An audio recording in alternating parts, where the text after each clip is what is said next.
Most of the press missed this, but the new head of the EPA, Lee Zeldin, sent the California Clean Air waiver to Congress late Friday for the House to repeal it.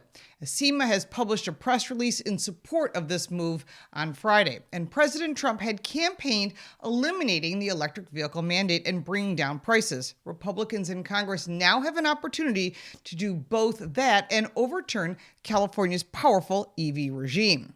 I'll tell you why this is important, but first I want to remind you to like this video and to subscribe to the channel to keep up with what's going on in the automotive world.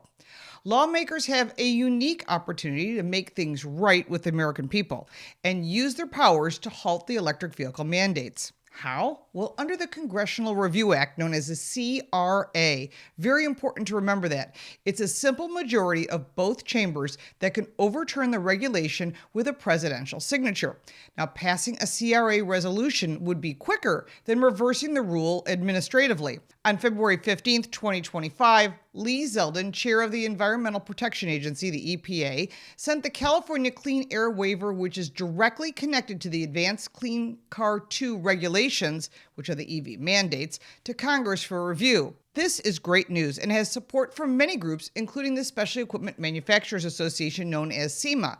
And on behalf of its members from the automotive aftermarket, the nation's community of automotive enthusiasts, which I am a big part of, they urge federal lawmakers to swiftly strike down the waiver using the authority under the Congressional Review Act.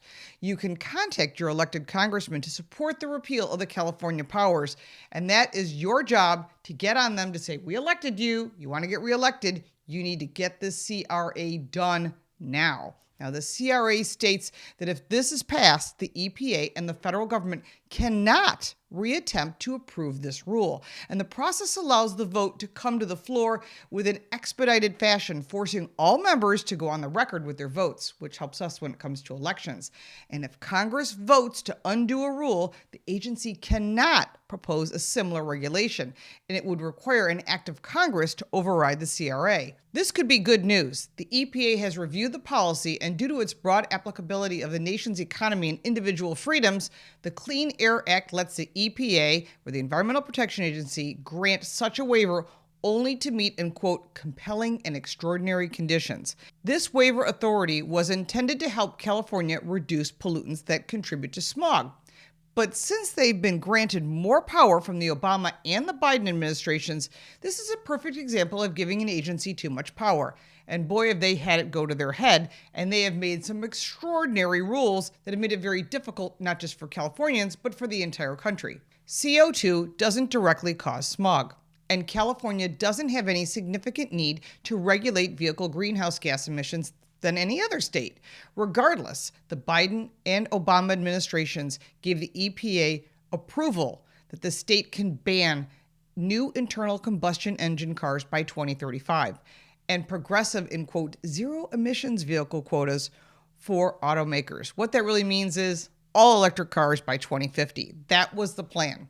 During the November election, voters resoundingly rejected the candidates who support electric vehicle mandates, only to see their voice suppressed in the final days of the Biden administration when a waiver was granted to California to prop up its radical economy-killing Advanced Clean Car Policy Act. Now, this is a problem because this happened after the election. So now we have to undo it. And Congress has the opportunity to make things right for the American people, said Mike Spagnoli, president and CEO of SEMA. He quoted, SEMA calls on lawmakers from both sides of the aisle to use their Congressional Review Act authority to stand up for American ingenuity and innovation, for the power and for the free market, and for individual freedoms of people to choose which vehicle is right for their lifestyle, and needs Congress to get rid of and reject the Advanced Clean Car Act 2. The American Fuel and Petroleum Manufacturers, known as AFPM President and CEO Chet Thompson, stated that California's ban on sales of new gas, diesel, and traditional hybrid vehicles is unlawful and will impact our entire country. If allowed to stand, millions of Americans will lose the ability to buy the car or truck of their choosing, and all of us will pay the price for this policy in the form of more expensive vehicles, higher electricity costs, and compromised U.S. energy security. The previous administration waited until the election to greenlight California's ban, knowing it was wildly unpopular with the American people. Congress must stand up for consumers, the U.S. economy, and the national security, and use its Congressional Review Act, the CRA authority, to overturn the EPA's power-grabbing attempt to let California tell the rest of the country what we can drive, because that is not going to fly with most of us.